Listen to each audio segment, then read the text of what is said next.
Dhaggeeffattoota keenya akkam ooltan akkam bultan nagaan keenya qilleensarraan bakka jirtanitti sinaa ga'u kuni keessummeessan keessan qeerransoo biyyaati kuni reediyoo oromiyaati sagantaa irraa keessatti kutaa lammaffaa gaaffiif deebii obbo Sintaayyoo gosaa wajjin goone qabannee isiniif dhiyaannee jirra obbo Sintaayyoon sarararra jiru muuxannoo isaanii nu qoodee itti fufuuf jechuudha itti dhiyaadha obbo Sintaayyoo mee bakka kutaa tokkoffaarraa dhaabnerraa kutaa lammaffaa kanatti jalqabna mee bakkuma dhaabne sanarraa itti nuufuu fi keessumaayyuu waa'ee qaallittii fa'aa haasofnee turre namoonni akka tajjeefaman fa'aa qaallittii keessatti maal fa'aatu sirra ga'aa ture yeroo qaallittii turtee muuxannoon hidhaa keetii maal ture muuxannoon hidhamtoota biraa maal ture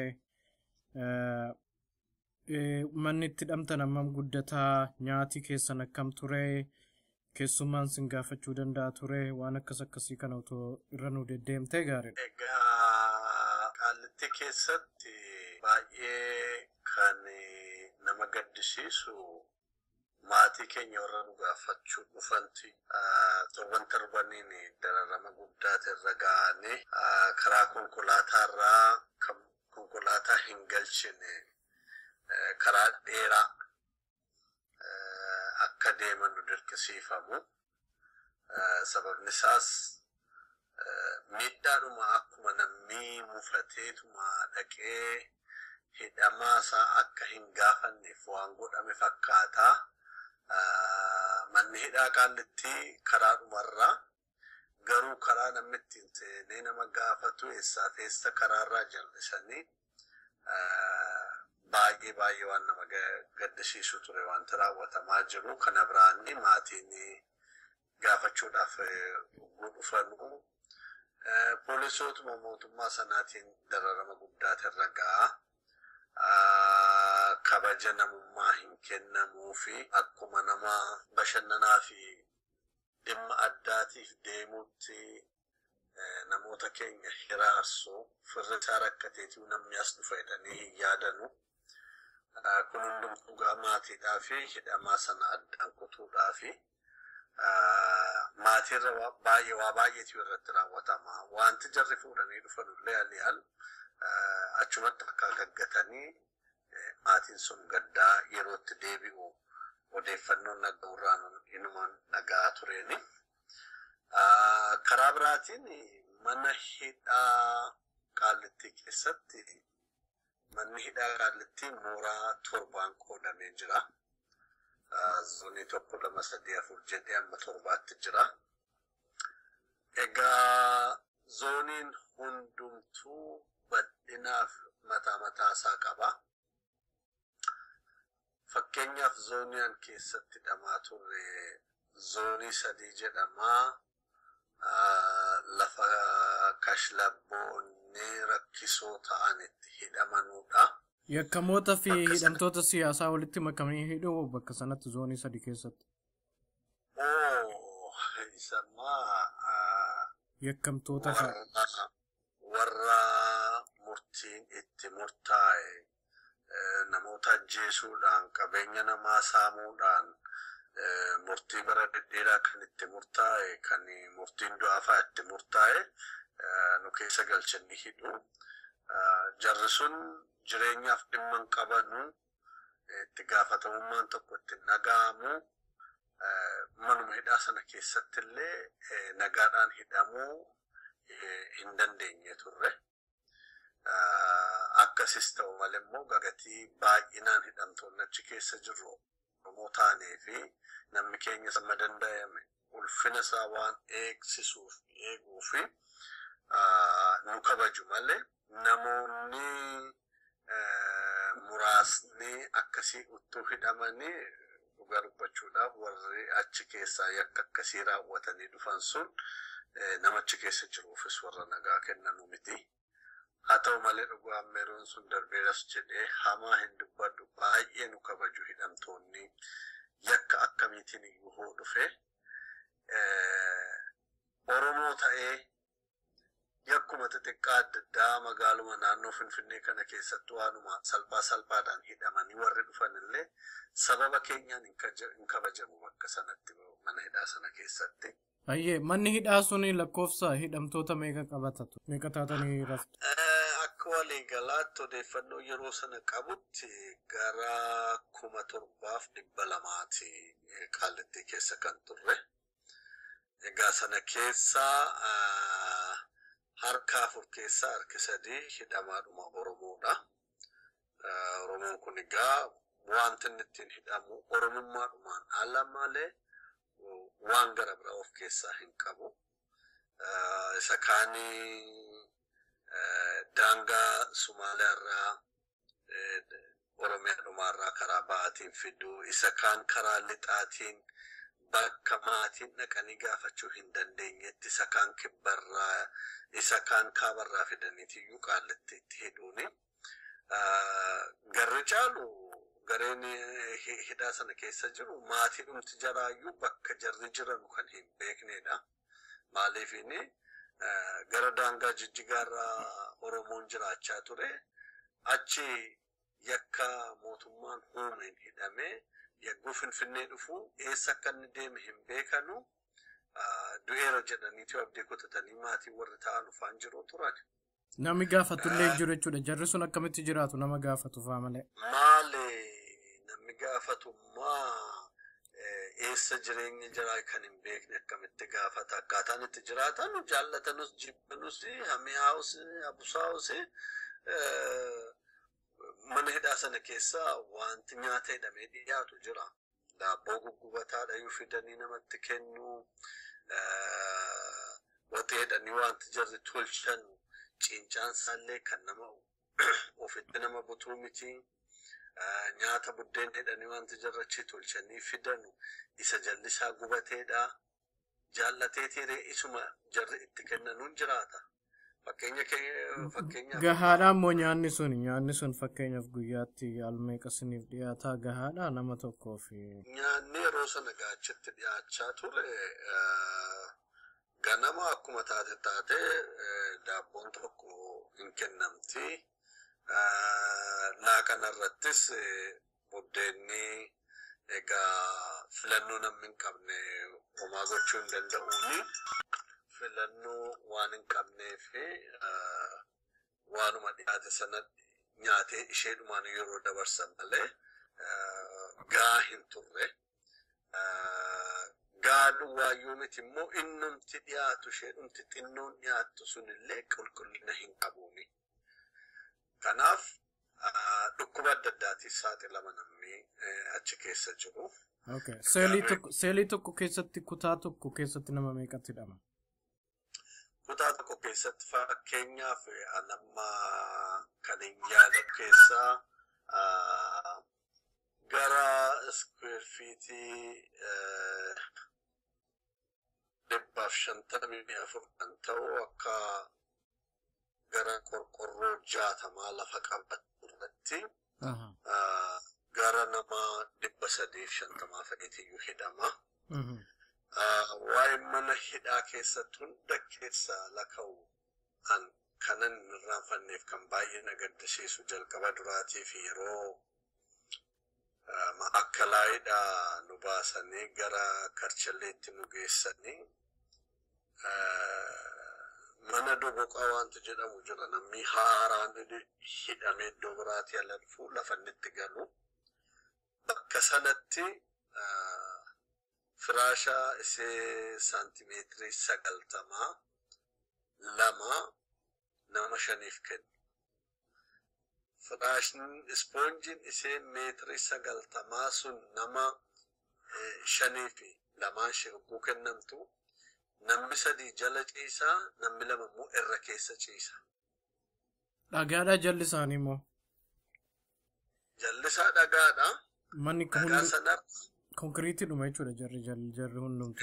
Konkriitiidhuma kanuma simintoo ta'edha. Egaa hidhamaan 3 jalaan ciisaa, 2 immoo hidhamaadhuma sanarra irra keessaan ciisaati. Dhibee daddarbaan hin jiraatu yeroo akkasitti namni walitti siqee ciciisu kanaaf dhibee daddarbaan adda addaa rakkoon adda addaan jiraatuuf karaa fayyaa.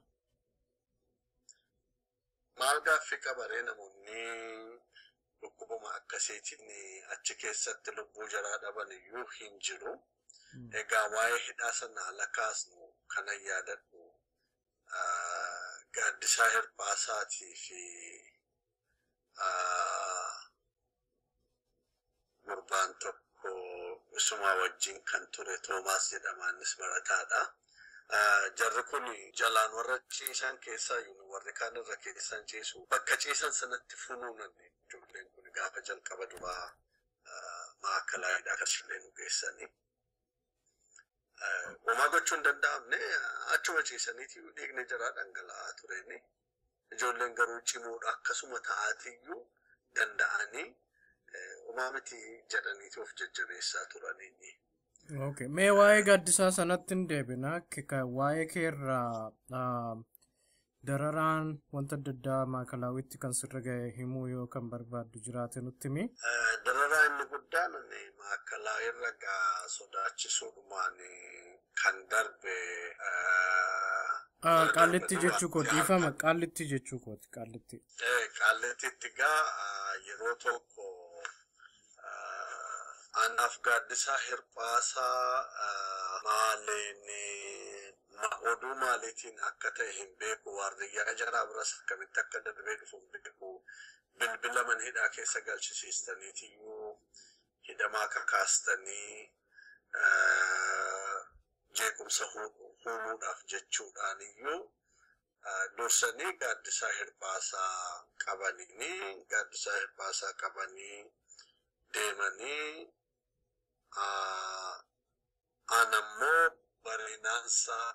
bareenaansaa dhufanii mana ciisa keenyaa gaa yeroodhaan torbaniin sakatta'u dhufanii ilaalanii lafa ciisa kootii asiif achi gara gaggalchanii ilaalanii deemanii torbee eeganii dhufaniitiyyuu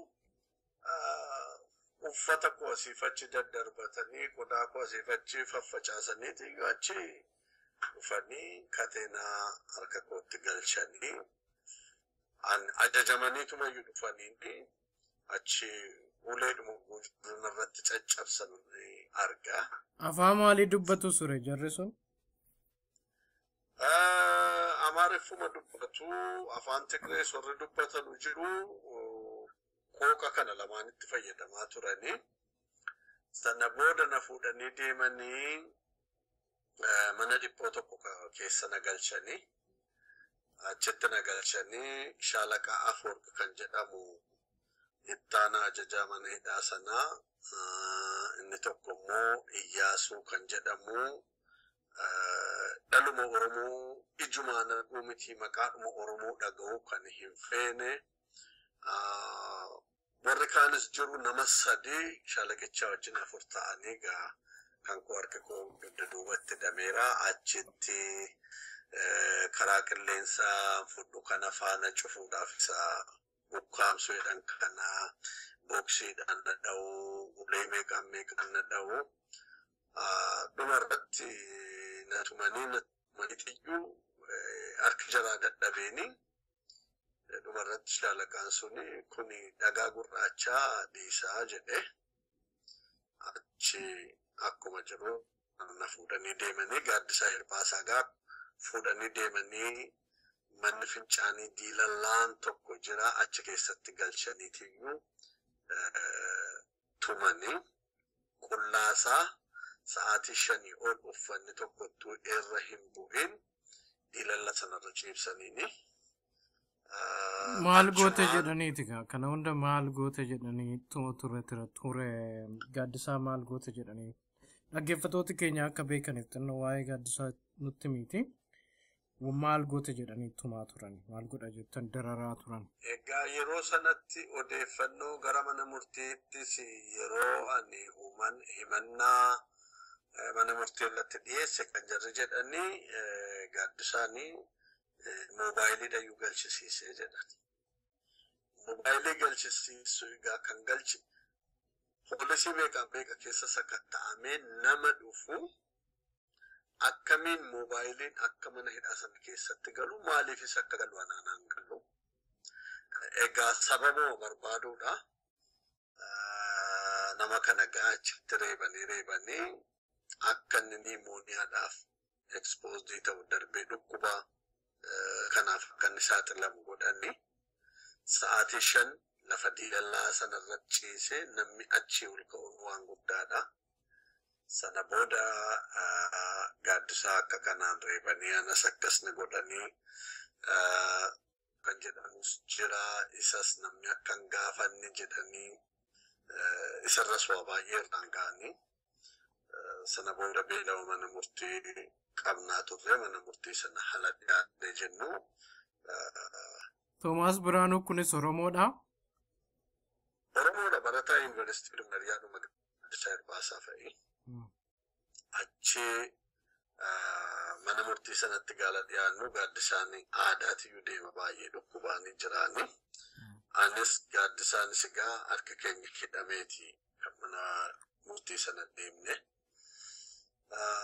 Gaafadheennaan baay'ee na waraana dhukkubaa jira obbo Sintaayyoo qoma koo keessa baay'ee na waraanaa jira naan jedhe. Egaan akkan hubadhetti alasumaan niimooniyaan yookaan dhukkuba qorraajuu wal qabate kanaan miidhameera reebicha sanaa wajjini. Mana murtiitti aladhaanuu gaafas abbootiin murtii hin guunne jedhanii nu deebisanii beellama gara biraanuu kennanii. Kun deebisanii jedhanu gaan gaaddisaadhaattis nan himeeni. Beellama keenya dhufurratti himachuu qabnaa, iyyachuu qabnaa, uuma fedheyyuu waan hin godhinis garuu kana beeksisuu qabnaan jedhee kana waliin haasofne. Ani haadha warraa kootti simee ati warraa koo gaazexeessitoota namoota argachuu dandeessu kan akka Nuwaamin Biqilaafaa wajjiniin waliin haasa'uudhaan warra miidiyaas bakka sanatti akka nu argaman naa goote. Beellama bultii 5 booda deebinee ala dhiyaannu dhimmi keenya ilaalamuu dura eeggannoon qabaa jedhee tanani abukaatoo koottime. Abukaatoo koottalan immoo abukaatoon gaafatanii iyyannoo jiru dhiyeessinee Gaaddisaanis karaa isaatiin waan irra ga'e hin hime. Haala dhaddacha sanaa yookaan haala mana murtii sana keessa jiru waa hundumtuu hin jijjiirame. Iyyannoo dhiyeessin sanarraan maal hin jijjiirame jechuun hidhamaa inni tures abbootiin murtiis abbootiin hangaas ta'e abukaatonni garaagaraa bakka sana jiranu himannaa nuyi dhagee dhiyeessinu sana hin dhaga'anu hundumtuu hin gubani. Maaliif dararaan anamma gateettii korraa baay'ee ta'ee ture yeroo sana mana murtii sanatti hin baasee agarsiise. Kanaan egaa jarree wanti kun qoratamee akka dhiyaatu jedhanii ajajaa gara poolisiitti dabarsanii Nuwaamin Biqilaa bakka sanatti argamtee waan kana galmeeffachaa turteeni. Guusheen kana galmeessitu gaa poolisoonni arganii ishees fudhanii achi meeshaa gaazexeessummaa ishee harkaa fudhatanii dararaa guddaa irraan ga'anii ni gadhiisanii. Poolisiidha moo loltoota kan isheerraa meeshaa fuudhu? Poolisootuma warruma achi mana murtii sana eeganu gaa maali poolisiin mootummaa wayyaaneetii fi waraanni isaa garaagarummaan qabu tokkuma yuunifoormii dhumayyuu geggeeddarsiise galchaanii. Kanaan Nuwaamin baay'ee miidhamte dhimma sanarratti. Haa ta'u malee garuu gabaasa sanaa uuma fedhe haa ta'u boodattu waa tokko namnisni akka jiruun qilleensarra oolchite. Alas VOAdhaaf hojjechaa turte. Sana booda gaa iyyannaan nuyi dhiyeessine sun ittuma lafarra harkisanu booda haati manaa koo iyyannaa akkasii manni murtii kana murteesseera. Qorattanii akka dhiyeessitan deemni murtii waan ajajeef maalirraan ga'eera gaa'ameera dhimmi abbaa namooti jetteetiyyuu poolisii federaalaa gaafatte poolisii federaalaa ala isheenatti gaafattu maakalaayitiyyuu qabee jalladhanii maakalaayii gaafachuu isheenattu inni dhanii aduma kuusi garsalletti dhameera haati manaa koo dhimma koo falmuudhaa fi maakalaayitti dhamte egaa rakkinni kun isarra ga'u isheenii yeroo ati manaa kee yeroo hidhamtu hammam turte maakalaawii? Ganama dhatte isheenii ganama hidhanii achi oolchanii galgala ala aduun gadhiisanii haa ta'u malee haamlee ishee irratti badeen ga'ee salphaa hin turreeni. Baay'ee miidhamtee ijoolleen koo ijoollee xixinnoodha manaa qabnaa turre yeroo sanaa ijoolleen kee kan barbaadan dhabanii yeroo gara biraa nagaafachuu yeroo qarshallee dhufanu keessumatti mucaan koo isheen xinnoo boo'ichaan natti himaa turteeni. Umuriin ishee meeqa ture mucaan keessoo xinnoon? Mucaan koo isheen xinnoon yeroo sana umriin ishee waggaa 5 tureeni. Achi egaa kana hunda keessa dabarsinee anis egaa reebicha sanarraa nan dandamadhee gaaddisaa hirpaasaa garuu reebichuma irra ga'ee sanaan dhukkubsatee qarqaarsa gahaa otoo hin argatin dhumarratti lubbuunsaa bahuu qabu fuudhanii Minilik geessanii hospitaala Minilik keessatti lubbuunsaa bahe. Almost du'aadhuma isaati jechuudha kan mana hidhaatii fuudhanii deemaniini. Akka sana dhukkubsatee akka inni hin fayyine mana qorichaa ishee achi keessa jirtutti illee hin geessine kophaatti hidhanii dhumarratti egaa seeraa geessuudhumaa hidhanii Minilikitti geessanii achitti lubbuunsaa bahe jedhan. Egaa duuti hirpaasaa sana duwwaadhaan hin dhaabbanne hirpaasaan Minilikitti du'uusaa ala dhaga'anii hidhanuu gara kootti naanna'anii dhufanii. Ganamaan uttuma sa'aatiin shaayee hin ga'in ispiikariidhaan na waamanii nan ba'ee poolisiin tokko biiroo shaalaqaa Afoorqi sanaa dhufee hin barbaadamtaa naan jedhe. Egaa akkuma mala jaraa immoo kan ajjeesuudhaaf dheetananii tole dheetan hiriyoota kootti beetan jarri kun na waamteetti dheetan deemee alan deemu.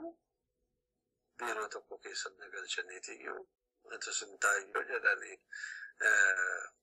waa tokko mooraa kana keessatti sochiin tokko yoo mul'ate jalqaba duraa tarkaanfii sitti fudhannaa naan jedhan.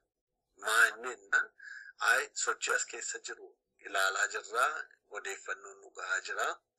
Kanaaf isinii lama ol taatanii bakka tokko isinii ta'u yoo argine poolisiin tarkaanfii akka fudhatu ajajnitti kennameera naan jedhan.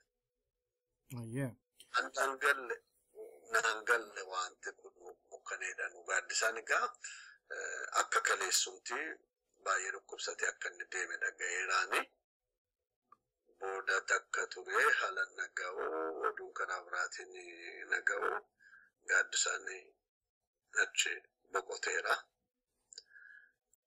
Achi takka turaniitiyyuu itti gaafatamaan zooniin keessa jiru tokko amma maqaasaa hin yaadadhu. Inni immoo biiroo isaatti na waame sintaayyoo jedhe as keessatti oduun tokko dhaga'amaa jira. Odeeffannoon nu ga'eera. Eenyuyyuu haa dhukkubsatu. Sochii tokko as keessatti yoo isinii godhaa jiru argame gaaffii tokko malee tarkaanfii sadumaatiin fudhatamaa naan jedheen. Maal jechuu keetii jedheen. Kanuma kun ajajaa maakalaayidhaa kan dhufe of eeggadhaa yoo ofii keessanii jettan yoo maatii keessanii jettanii sochii addaa akka hin goone as keessatti naan jedhee booda gaalan ture jedhu Poolisoonni tokko jiru jaruma keessaa dhufanii informationii kana nuun ga'anii egaa edaa jarri kanaaf iyyuu akka kana maraachaa turanii kanarratti Qaallitti keessatti dararaa guddaan irra ga'e keessaa isa kana. Mee waa'ee gaaddisaa keessaa otoo hin ba'in dura yeroo nimooniyaadhaan qabamee dararaan irra ga'e qaamni isaa maaltu irrate mee inni qaamaa irra ga'e tureera kan argite yookaan kan dhageesse kan inni himatu fa'a qaama isaa keessaa wanti hojjechuu dide wanti hojjechuu dhaabe yeroo sanatti tureera. Yeroo sanatti mana murtii ala dhannu qilleensa baasuu hin rakkataa ture hafuura isaa baafachuudhaaf hin rakkataa ture. Waraansa cimaa qomarraa akka qabu natti himaa ture. Kana achi qaama isaa irratti inni wanti mul'atu hin jiru garuu keessaan miidhaan guddaan akka irra ga'e. Gaaddisaan baay'ee mucaa taphataadha. Nama taphachiisu yeroo waan bilchina qabu haasa'us immoo akkuma sana kan garaa nama ciibsudha.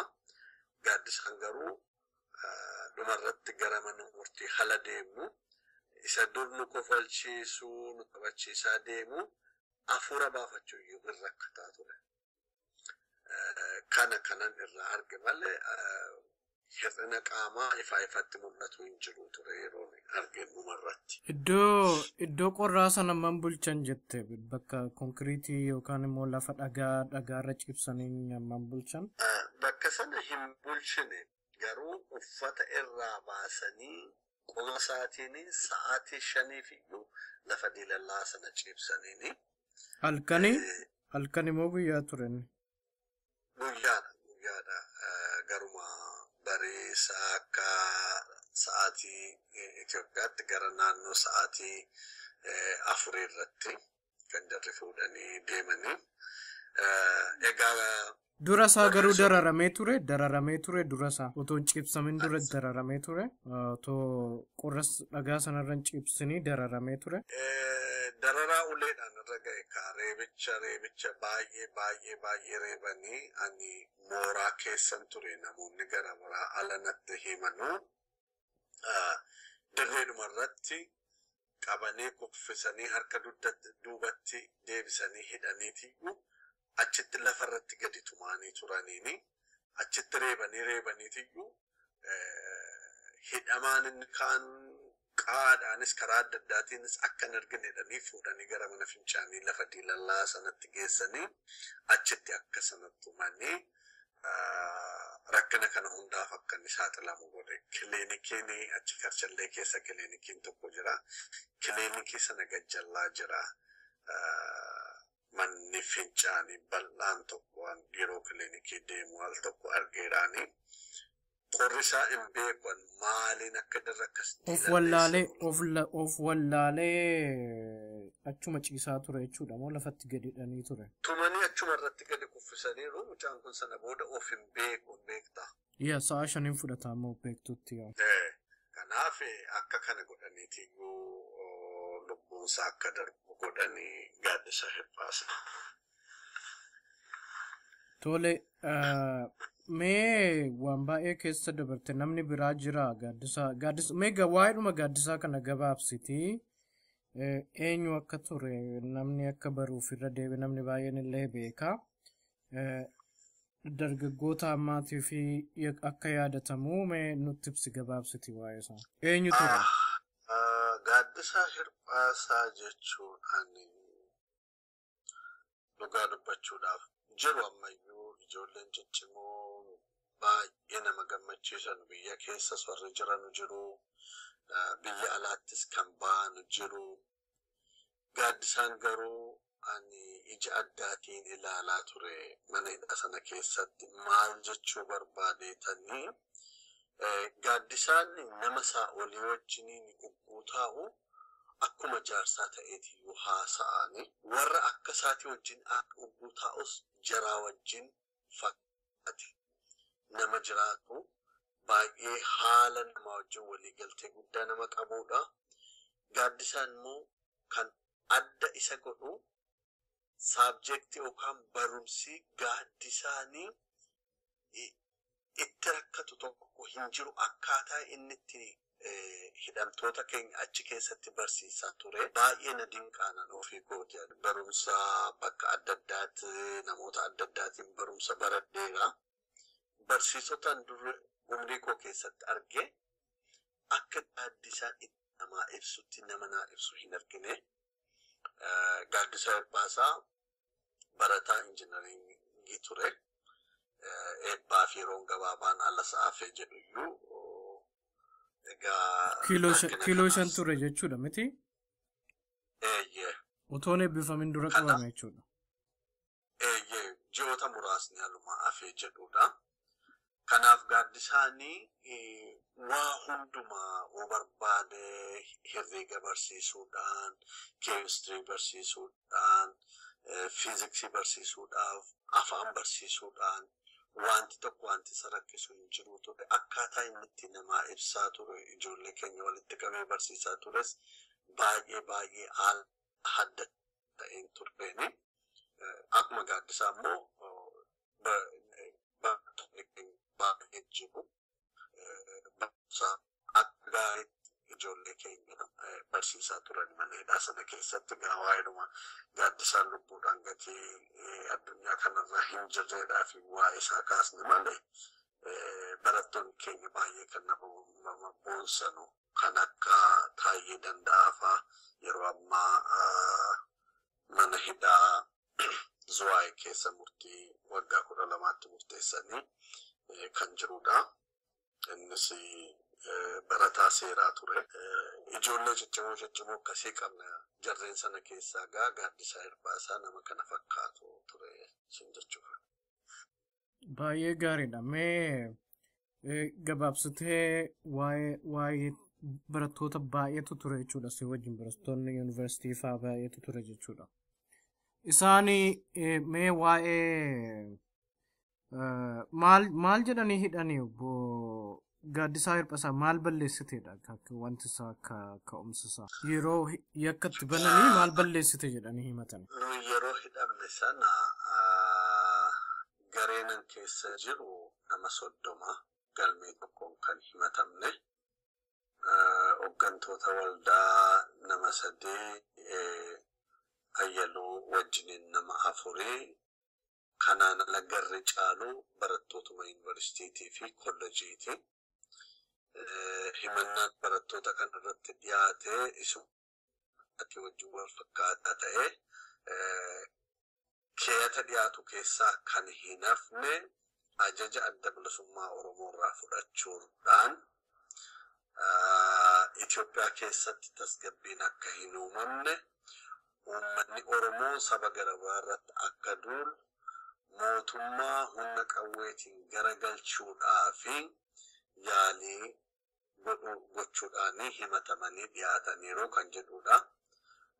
Inni gara biraa yeroo barattoonni Oromoo fi hojjettoonni garaagaraa hawaasni Oromoo waa'een magaalaa guddittii Oromiyaa Finfinnee irraa Adaamaatti darbu mormuudhaan waan ka'eedha wajjin wal qabsiisanii kiiloo immoo yuunivarsiitii kiiloo 6 keessatti al tokko boombii wayii ture jedhanii boombii sana warra qindeessanii jedhanii barattoota keenya gartokkee kiyaata kanarra kaa'anii nus immoo warra hooggantoota waldaa Maccaaf Tuulamaa boombii kana barattoonni akka dhoosanu namicha pirezidaantii yuunivarsiitii Piroofeesar eenyu jedhamu maqaa isaa yaadadhu isa ajjeesuudhaaf yaalii hooggantoota mootummaa warra ta'anii warra sadarkaa adda addaarra jiranuu ajjeesisuudhaaf qindeessaa turtanii qawwee bittanii boombii bittanii jedhanii himannaa kan irratti dhiyeessaa turan hooggantoota waldaa barattoota keenya immoo balaa kana uumuudhaaf uttuu jarri socho'aa jiranuu irra geenye kan jedhudha himannaan jalatti kaa'ame. Haa ta'u malee walumaa galatti garuu wanti bu'urri kana hundaafuu ta'e magaalaa guddittii Oromiyaa Finfinnee irraa Adaamaatti jijjiiruudhaaf mootummaan isa godhe irratti mormii dhiyaateedha. Maa waan sana mormitaniidha wanti guddaan dubbii kana kan fide kana ijoon dubbichaa. Ayyee mee gara keetitti deebinaa. Ati abbaadhaa maatis qabda. Yeroo sana maatii kee rakkoon irra ga'e maal ture? Ijoollee kee haadha manaa kee rafaa sababii hidhamuu keetiin rakkoon isaan irra ga'e jira? Egaa ottoon hin hidhaminiin dura amma guyyaa muraasaatti dhimma kana ifatti ijoollee koottis haadha manaa koottis an baasee hin haasofne dhoksaadhumaan hin qabadhee tureeni achi akeekkachiisni karaa mootummaatiin natti ergamu namoonni tikaa yeroo yerootti na qabanii kan jarrina sodaachisan yeroo yeroodhaa dabalaa dhufe si'a baay'ee warri tikaa walgageeddaraniitii dhufanii na haasofsiisuu turani. Alii karaa bulchiinsa gandaatiin qabalee jedhan sanaan addatti na waamu. Alimmoo garmoojii kootii alan naqu karaadhuma faarraa na qabuuni. Alan hojii dhaaba ufaa na qabuu turani. Yeroo kan bilbilaan akkasuma na sodaachisu gaa dubbiin hammaachaa ala dhufee jedhuun gaaf tokko galgala anwaa hundumaa qabeenya waan hin qabus dokumentii jiru hundumaa qoqopheeffadheera haadha warraa kootti gaa haala nama keessa jiru baay'ee waan gadhee waan ta'eef yoo rakkinni tokko uumame gaa wanti qabnus kan jiru hundumtuu kana jedhee tan haadha manaa koo galgala itti haasa'aa bullee anis hin rafne haati manaa koos akkuma boossetti lafti bari'ee achi ani gaa hojiin deeme hojii ganamaan galaa hojii galee tun lafa hojii jiru hiriyaan koo tokko naa bilbilee achuma ollaadha. Ala naa bilbilee jedhu ani hojiidhaa alan bahee jedhu gara waldaan deema. Waldaa dhaqee tan hojii hojjetamu baay'ee qabnaan egaa isan hojjedha. Waldaa Maccaaf Tuulamaa jechuu keeti miti waldaa yoo jettu waldaa Maccaaf Tuulamaa jechuu. Waldaa Maccaaf Tuulamaa achi naa bilbileeti hojiidhaa haala baatu garuu manaa kottu diidan deemini naan jedhe. Tole jedhee tan lammanatti deebi'uu haati manaa koo baay'ee cinqamaa jirti. Maal taateen jedheeni isheenumaan attaasa'uu hin dandeenye maaliifi waan sanan duraan dursee itti hin himne isheedhaanitti waanuma yeroon iluu abbaa borbureen ture dararaan irra ga'aa ture sana kan isheen beektu malee gara Finfinnee ergii dhufnee booda karaa mootummaatiin akkana adamsamuu koo anis baasee itti himne. Yaankoo sunis mana taa'ee na eegee egaa warri tikaa warra bulchiinsa gandaa wajjin dhufanii ishee waa baay'eedha yuttaasaa turanii kanaaf isheen dhiphina dura jirti egaa tasgabbeessina naan jedhee booda maa inni dheelan gaafadhu isheen gaati manaa koo dhalootaanii lammii Amaaraati. Amma mootummaan baay'ee kan nama qaanessu amma kana gadi bu'ee waanuma qaanii mootummaa tokkorraa kan hin eegamne ati akkam abbaa manaa kee Oromoo ta'uusaa hin beektaa. Inni amma Oromoo kakaasee Amaaraa jechisiisuudhaa fi amma inni lafa itti ciistetti si qalutti iyyuu eegdaa akkam isaa wajjin jiraattaa. Kanaafi nuyi amma si gorsuudhaaf dhufne lubbuu kee baafachuun kan keeti. Sintaayyoon haalli inni keessa jiru kana fakkaataa jedhanii achi sodaachisuu jalqabanii. Galata Rabbiyaati manaa koo immoo na beekti cimtuudha waan hin godhu hundumatti waan na bukkee dhaabbatti yeroon biyya tures aadaa saba kootiitiif kan koo kabajjee ulfinaan jaalalaan waliin jiraanna. namoonni na beekan immoo ana caalaayyuu kabaja guddaa fi jaalala guddaa qabuuni iseenis itti himteen gaargee waa baay'ee jedhanii ni booda waa'ee isaa isin natti himtanuuni inni nama ana haadha manaa isaa miti isin warra akkana isa dararaa jirtanuuniyyuu hamaa nama isinitti yaaduu miti kana isin natti himtanuuni isinuu maqaa mootummaatiin warra sochootanuudhaan maal jettaniitu anaaf isa gidduu galtu darsaaf niitii gidduu galtan immoo diiguudhaaf yoo deemtu jetteeni sana booda gaasee isin sossodaachisaniini kanaan hin deemanii gaafa guyyaa sadaffaa moo akkana kanana qabanii sana booda wantani hin irraanfanne keessaa kan tokko na gammachiise keessaa gaafa caamsaa 12 akka jechuun Mee 12 jechuudhaan na hidhanii maakalaayii na bulchanii gaafa 19 mana koo sakatta'uudhaaf na fuudhanii deemanii mana koo hunda sakatta'anii waan barbaadan guuttatanii deemanii ala baanu ijoollee dhiiraa 2 immoo qabaanii inni tokko yaadadhu yeroo isaa amma gara waggaa 12 ta'a inni tokko 10 ta'anii ijoollee koo kanayyuu ala na fuudhanii deeman kottaa konkolaataa keenyaan deemaa galtanii viidiyoo ilaaltanii dhuftu jedhaniin ijoollee kootiin. Umuriin isaanii 12 ta'e 12 ture umuriin isaanii yeroo sana. Inni gafte 12 ture inni taaneeru immoo 10 ture.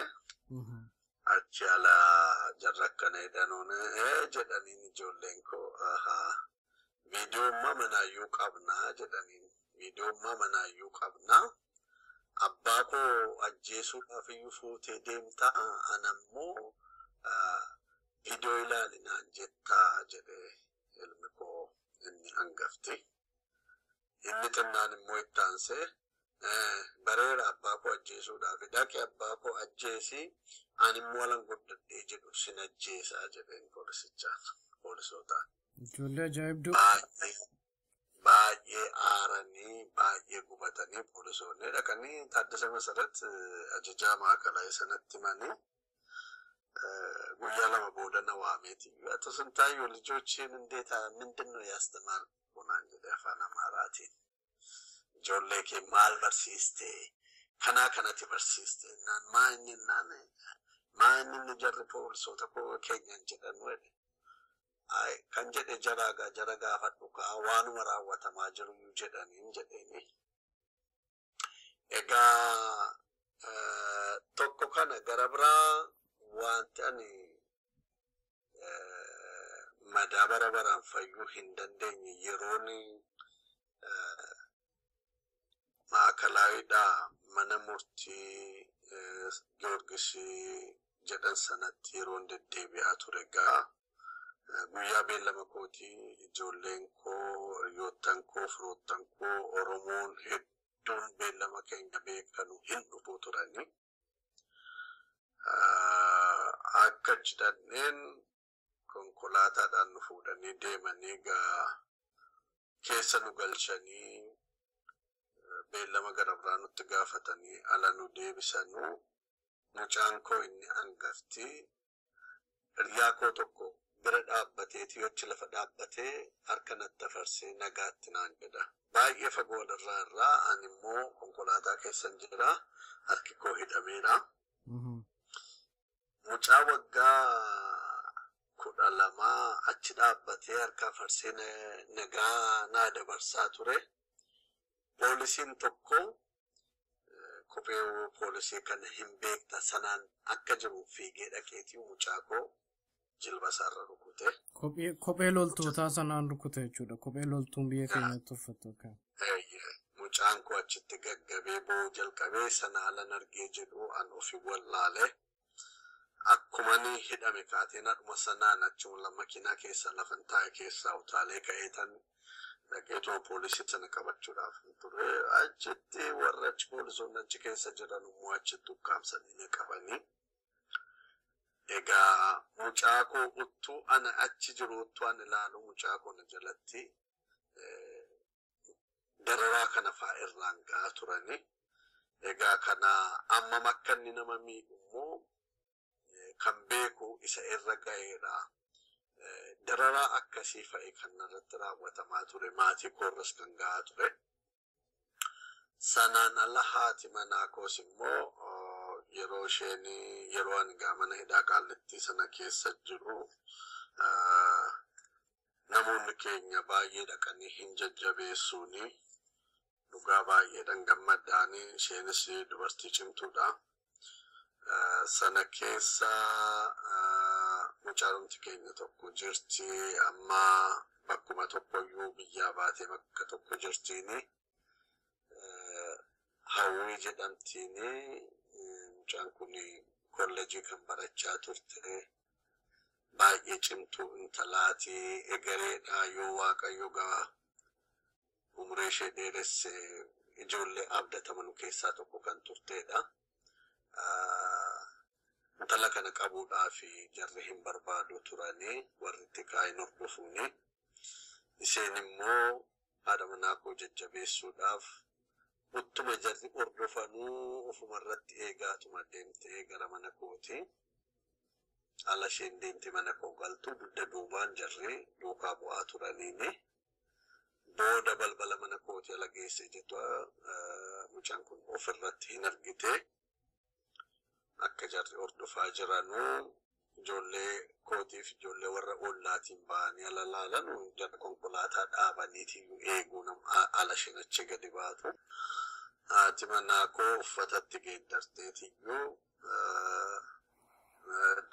intala kana dugda duubaan dallaa cabsitee baastee harka jalaatti baastee ijoolleen koo fuudhanii lafa isheen taaksii yaabbattutti geessisanii isii harkaa baasaniini.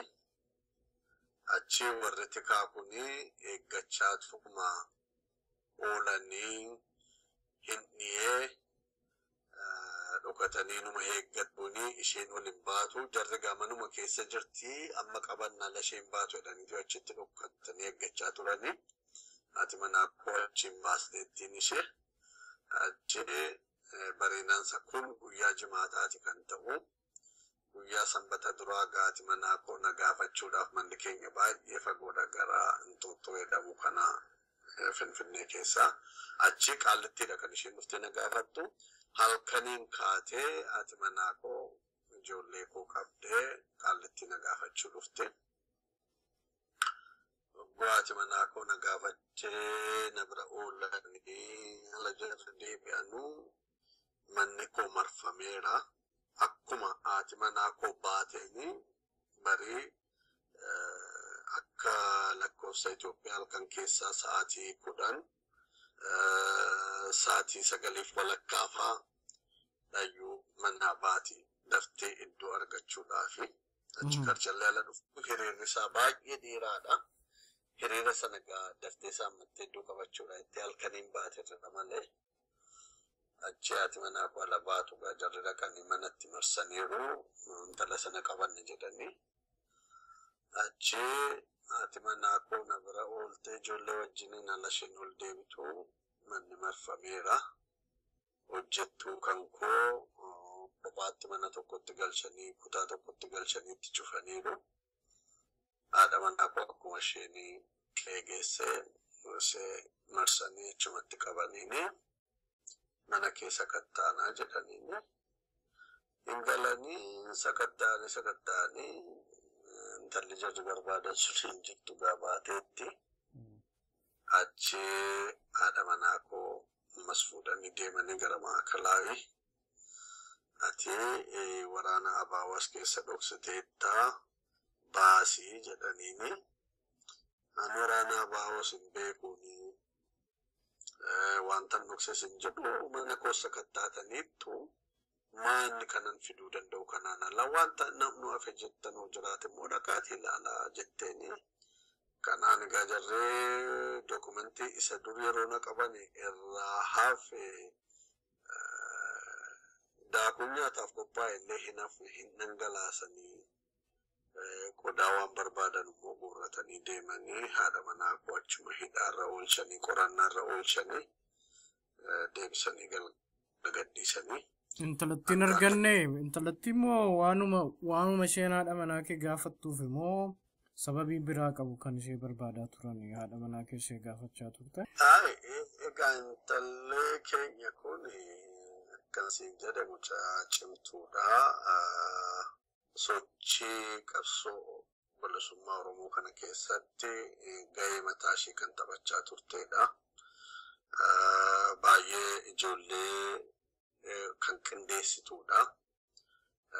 Kanaaf ija jaraa keessa galte ittiin seenaa isaa akka jiruun bamma keessa galuun yeroo nu ga'u malee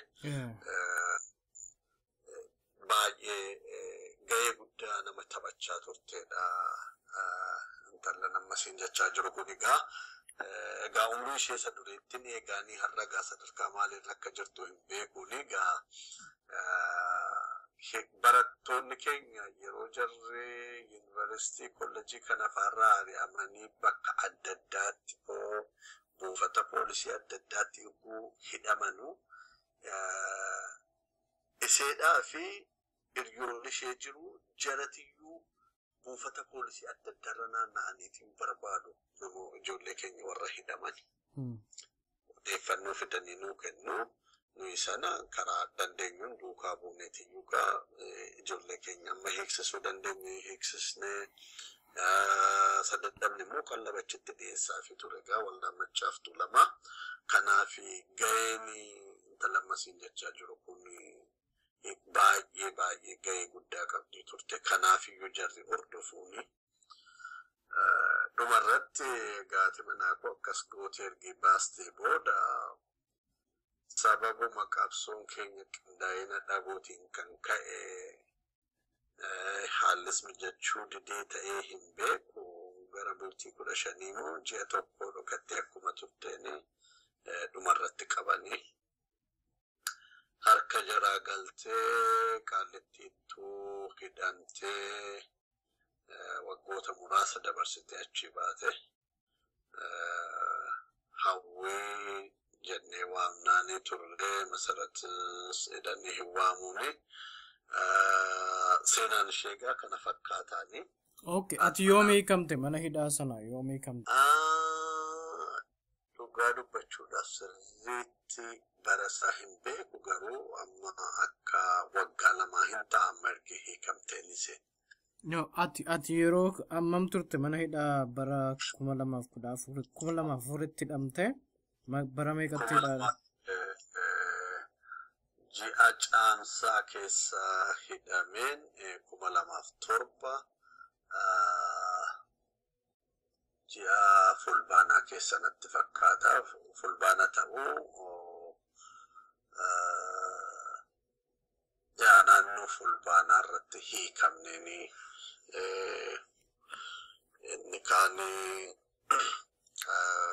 wabiidhaanii namoonni warri kaan immoo manni murtii bilisa jedhee nu baasee 2007 bitootessaa ta'uu fulbaana kana keessa iyyuu baaneeni.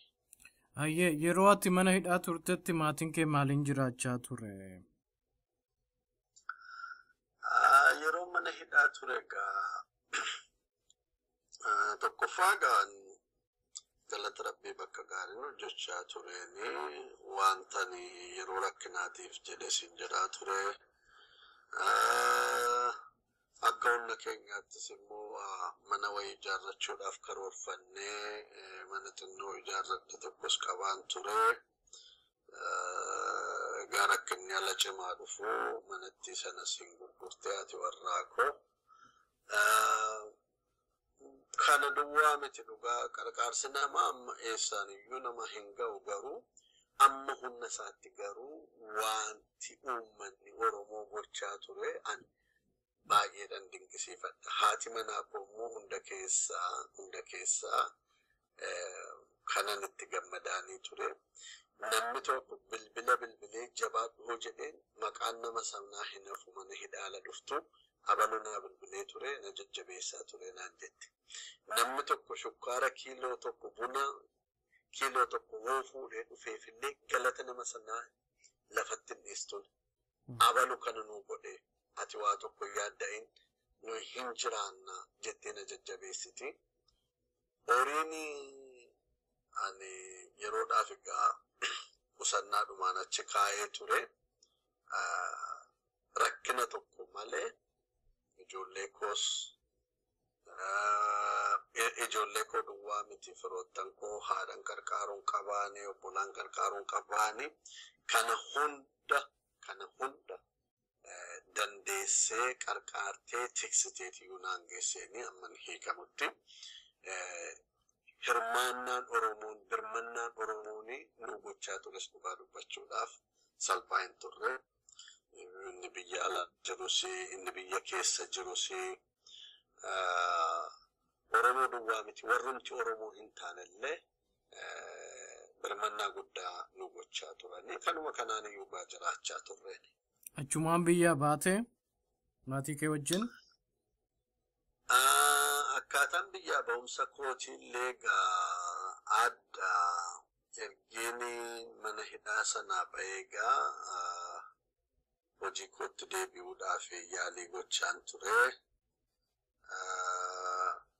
Yaaliin godhu sanarratti booda milkaa'ee waajjirri koos dhimma koo kana bal'inaan beeku. Seera waajjiran keessa hojjechaa ture sanatti waggaa 3 hojiirraa nama hafee miti. Guyyaa 3 ayyaama malee hojiirraa namni hafee balbaluma irratti waraqanni eenyummaa isaa harkaa fuudhamee deebi'a malee hojiitti kan deebi'e hin jiru. Seenaa waajjira sanaa keessatti hangaruu hidhaa waggaa 3 booda deebisanii bakkuman hojjechaa ture sanatti na ramadanii.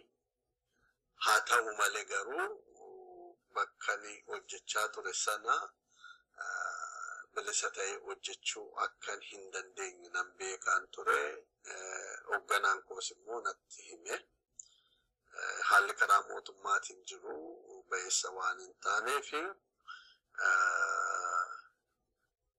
yeroodhaa fi bakka kanatti akka ramadamuu hin dandeenye jedhee iddoo gara biraa naa kennee achitti hojjechaa jiru. Hordoffiin irratti godhamaa jiru. Hiriyoonni koo yoota gaggaarii tokko qabaanii jarri baay'ee dhimma koo kana hordofaa turanii odeeffannoon karaa adda addaatiin nageenii ammas mootummaan keeyata gara biraatiin himannaan irratti banuudhaaf akka inni qophaa'aa jiru natti himame. Dhumarratti akkaataan itti ba'e anuu maatiin koo waa tokko waan beekan hin jiru. Bakkuma hojii kootiitii alan ba'uun hiriyaan koo tokko waan kana hundumaa naa qindeessuudhaan sa'aatiin itti ba'u sa'aatii kanaaf kana gidduutti akkaataan ba'u hundumtuu qophaa'ee akkan ba'u taasifame. Kana gaamaa inni hiriyoonni warra natti dhiyaatanii dhimma kana beekanuu mootummaadhuma keessa warra jiran wajjin warra quba wal qabanu turani. Odeeffannoo sirrii ta'e hin argachaa turani. Warroonni mootummaadhaa wajjin hojjetanus immoo dhugaa jiru kana warri hubatanii gaddi guddaan itti dhaga'amu hin jiruuni. Akka kanaan iyyuu haaluman hin beekneen qophii tokko maleedha walumaa galatti kanan biyyaa ba'e. San booda ergiin biyyaa ba'ee gara Keeniyaa Naayiroobiitti baqadhee ergiin achi ga'ee booda tureetanii maatii koo darabeedhaan baase mala biyyaa alan ba'u ani ofii kootii ba'uudhaaf miti akkaataadhuman achitti ga'eyyuu ofii kootiif iyyuu hin beekuun. Haalli sun garuu utuu yeroo sanatti raawwatamuu baatee kan koo yeroo gabaabaa keessatti kan deebi'anii jarree achuma mana hidhaa jiraatti immoo na galchanu ture akka kanatti biyyaa ba'e jechuudha.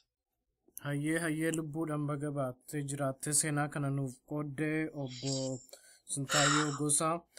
Mee dhumarraa fakkeenyaaf amma bara kanas dabalatee jechuudha barattoonni yeroo hundumaa fincila karoora Finfinnee babal'isuu isa jedhu jalatti barattoonni baay'een ajjeefamanii kun immoo amma mana hidhaa jiru Taayyee Danda'aa fa'aa hidhaa jiru. Uummata Oromootiif dhaamsati dhaamtu maal fakkaata jechuun namoota kanarratti fi muuxannoo keerraas ka'ee dhaamsi dhaammachuu barbaaddu jira otoo hin cufin dura. Dhaamsa dhaammachuu qaba. Isa dura waa tokko wanti uttuntu kan irra darbuu hin barbaanne jira. Fakkeenyaaf duraan dursinee waa'ee akka Alamaayyoo Garbaa fa'aa kaasnee turre. Fakkeenya akka Alamaayyoo Garbaatiin Moosisaa Daadhii nama gara dhiyaa bahaa kanarraa kan dhufedha. Innis yeroo Qaallitti mana hidhaa keessatti dhukaa sanatti bananii nama miila isaa tokko itti dhabeedha. Mana hidhaa sana keessaa amma ba'ee garuma maatiitti deebi'ee tureeni. Eenyu morkaa kan jedhamu tokko jira sirriitti yaadadhu. Alamaayyoo kan jedhamu namni naannoo Adaamaa jiraachaa ture jira. Masfiin Ittaanaa, Masfiin Moosisaa namoonni jedhaman namoonni akkasii kuni dhukkubsatanii inni kaan dhukkubsatee inni kaan immoo dararaa mana hidhaa irra ga'u kan lubbuun jira mana hidhaa sana keessatti darbeedha. Karaa barattoota keenyaatiin ogguu ammas irra deebi'ee kan jechuu barbaadugaa kan akka Gaaddisaa Irbaasaa, Alamaayyoo Garbaa fa'aa, Jaagamaa Badhaanee fa'aa yeroo fincila diddaa garbummaa barattoonni gaggeessanuu nan yaadadha. Intalli tokko Amaloorqa jedhamti gara naannoo Qabteetti sochii fincila diddaa garbummaa kana keessatti ajjeesaniini baay'ee hunda keessaa kan naga gaddisiisu sirni koloneeffataa biyyattii kana haati mucaa kanaa jalqaba duraa gaafa mucaan kun duute akkaataa isheen rasaasa mootummaa wayyaaneetiin ajjeefamte boo'ichaan iyyuu ibsaa turte. Abbaan manaa haadha mucaa kanaa abbaa buddeeniiti Amaloorqee fi yeroo sanatti amma ta'e inni ibsaa ture garuu dirqisiisuudhaan mootummaan dirqisiisuudhaan ibsa jarri duraan kennan sana faallessanii mucaan jaraa dhukkubsattee akka isheen duute malee karaa mootummaatiin wanti tokko akka irra hin geenye deebisanii dubbachiisanii turaniini. Karaa biraatiin yeroo baay'ee akkas godhu garuu dirqisiisanii sobanii ofii ajjeesanii dhibamee du'ee waan akkasii kun yaadaadhuma isaaniiti. Kun aadaadhuma jaraati. Kan ishee kanaagaa haala yeroo sanaatii wajjin waan wal qabate keessaa kan yaadadhuudha. Gara biraa barattoonni naannoo garaagaraa naannoo Arsii Kofalee keessatti wanti godhamaa ture baay'ee kan nama boonsu sochiin achitti raawwatamaa ture. Harargee gara Haroomayaatti wanti raawwatamaa ture. Boorana Baalee keessatti karaa lixaa Oromiyaa bakka hundattuu wanti godhamaa ture waan nama boonsu ture. Garuu qabsoon Oromoo yeroo qindaa'ina dhabuudhaan kun hundumti kan dhufe. Gara biraa gaazexeessitoota keessaa sila waa'ee hiriira waldaa Maccaaf Tuulamaa qopheessee hiriira sanarratti gaazexeessitoonni biyya alaa 15 ol hirmaatan jedhee si ibsuu yaaleen ture. Gaazexeessitoota kana akkan quunnamu karaa kanaa bane naman hin irraanfanne gaazexeessaa Zalaalem Gammachuu ture yeroo sana VOAdhaaf kan hojjechaa ture. Isatiyyuu karaa naa banee gaazexeessitoota dura teessuun gaazexeessitoota biyya alaa kun dubartii tokko turte isheedha wajjin wal quunnamuudhaanan sanarratti akka hirmaatan godhe Zalaalem Gammachuu yeroo sana meeshaa reediyoonsaa riikardariinsaa hundumtuu irraa fudhatanii dararaa guddaa irraan ga'aniitii deebisanii fi haa ta'u malee garuu hiriira fincila geggeeffamaa ture sana walakkaa dhaabbateetiyyuu dabarsee of kenneetii hojjechaa turedha. Gara biraa Nu'aamin Biqilaa honnee isheen qabduuf murannoo isheen qabdu fakkeenya guddaa kan ta'uu danda'udha. Gabaasa bakka isheen galchee dhiyeessitu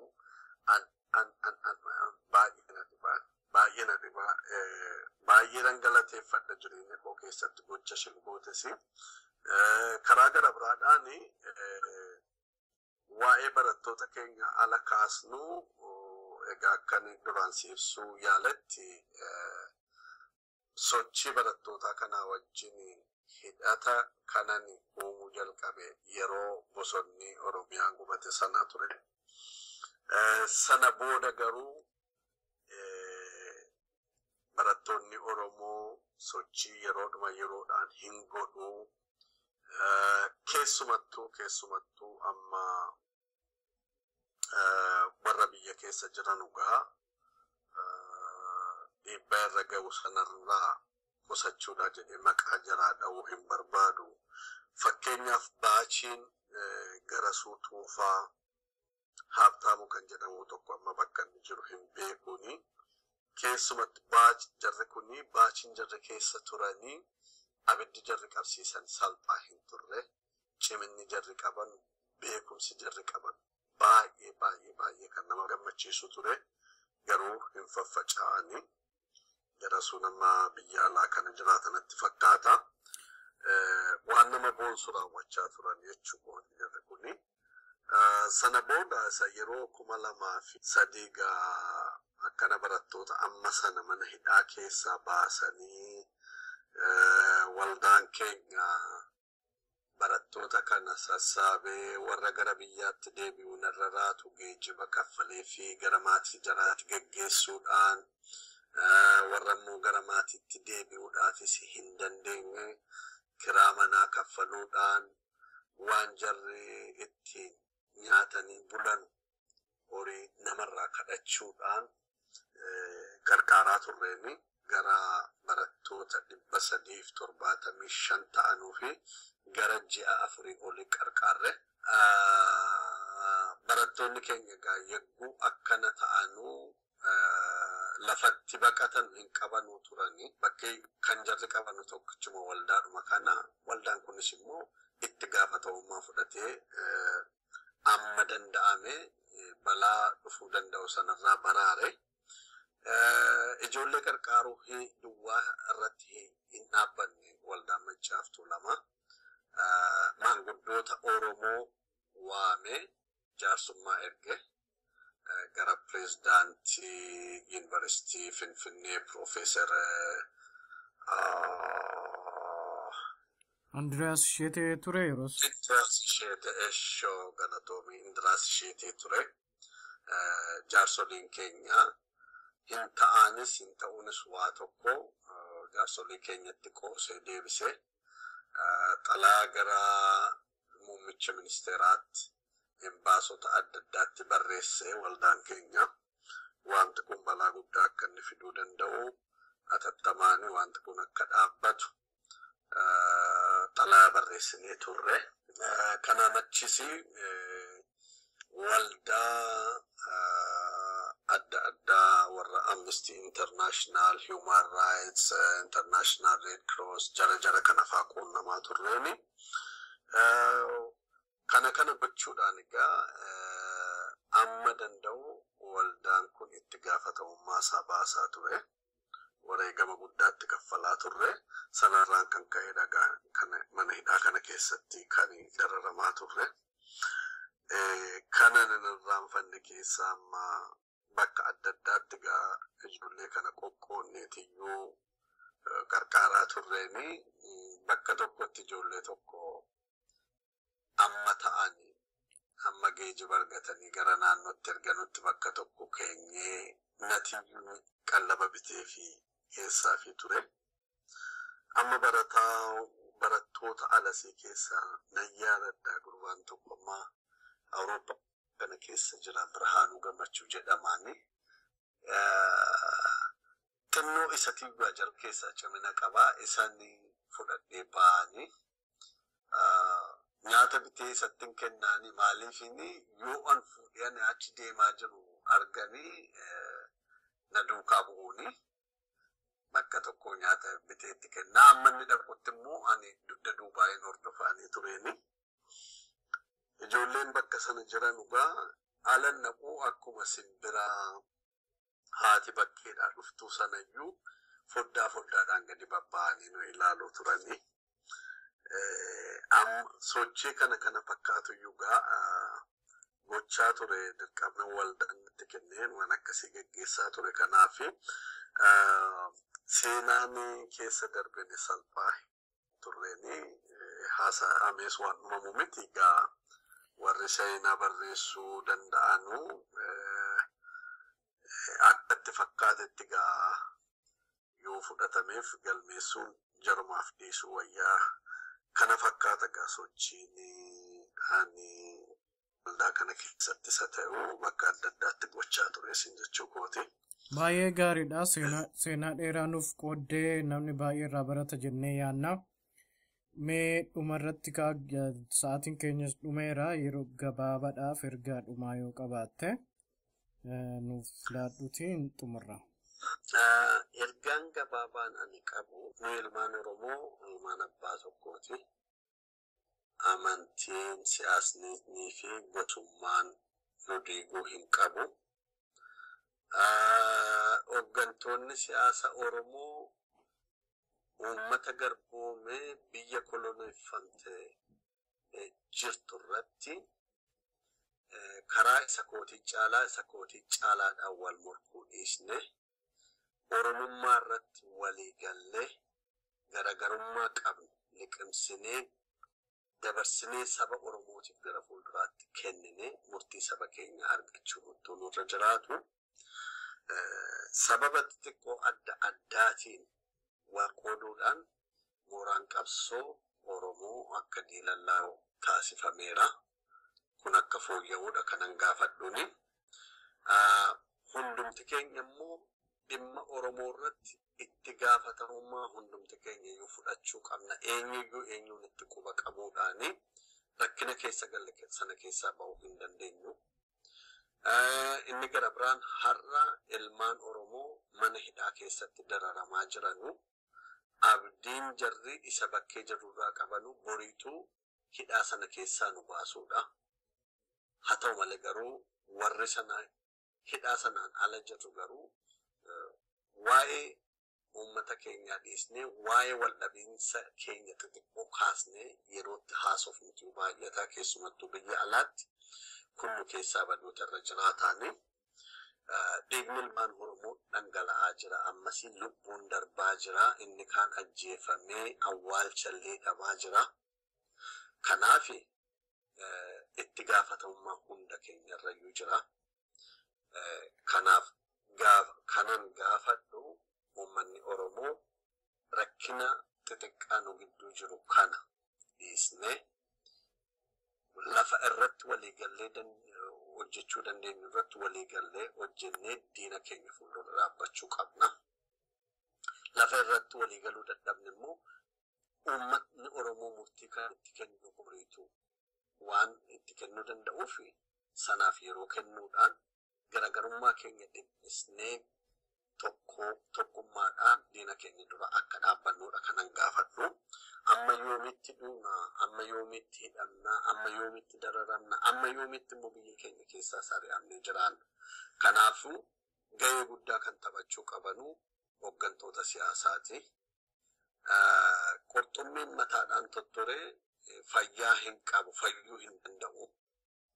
Inuma tottoraa deemaanii qabsoon Oromoos immoo irra keessaan baduu hin qabu. Itti gaafatamummaa seenaa qabna. Hundumti keenya iyyuu keessumattuu hooggantoonni siyaasaa.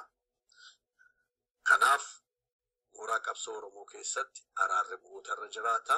wal danda'uun uumamuutu irra jiraataani karaa wal irratti garuu hamaa dubbachuu wal kolaasuun karaa walitti cufuun dhaabbachuu qaban jedha. Fakkeenyaaf akka fakkeenya gaariitti kanan fudhu fakkeenya walitti dhufeenya waliin hojjechuu of fedhanii fi of fudhatanii baay'ee na gammachiisa. Baay'eedhaan itti gammadee jarri kun uummata keessa jiru dararama uummata jaraa sana ilaalaa jiru waan uummanni keenya jedhus dhaga'anii jarri kun har'a biyya keessaa tokko ta'anii socho'aa jiru. Kun waan nama gammachiisuudha. Dhiyeenyatti immoo qaamolee abaa'oo lamaan gidduutti waliigalteen uumameera jedhamaa miidiyaa adda addaatiin dhaga'aan jiraanii waliigalteen afaaniin haasa'amu sun garuu gara gochaatti jijjiiramee arguudha kanan hawwuun. Warri biyya alaa jirrus immoo rakkina uummata keenyaatiif gurra kennuu qabna. Hidhamaan keenya har'a sagalee hin qabu. Hidhamaa keenyaaf iyyuu qabna. Hidhamaa lama qabna. Hidhamaa mooraa dhibboo keessa jiruu fi hidhamaa impaayera Itoophiyaa keessa jiru qabna. Nuyi warri biyya alaa jirru garuu kana hundumarraa iyyuu kan baane dhiiga ilmaan Oromoo dhangala'e lubbuu ilmaan Oromoo darbeen iyyuu balbala UNT fi balbala embaasii adda addaa jala darbinee akka jireenya biyya alaatii jiraannu nu taasisani. Karaa jara sanaa deebinee yaadachuu qabna. Hayyee galatoomii obbo Sintaayyoo dhaamsa kee dabarsineerraa gaaffiif deebii reediyoo Oromiyaatti irratti dhiyaate goote kanaaf guddaas galateeffannaa. Namni gaaffiif deebii kana dhaggeeffatus akka gaaffiif deebii kanarraa baratee gaaffii deebii kanarraa baratee ergaa kee hojiirra oolchuu hawwii keenya. Egaa dhaggeeffatoota keenya gaaffiif deebii kutaa lamaan obbo Sintaayyoo Gosaa wajjin goonee asuma irratti xumurraa qopheessan keessan ani Qeerransoo Biyyaatti nagaatti.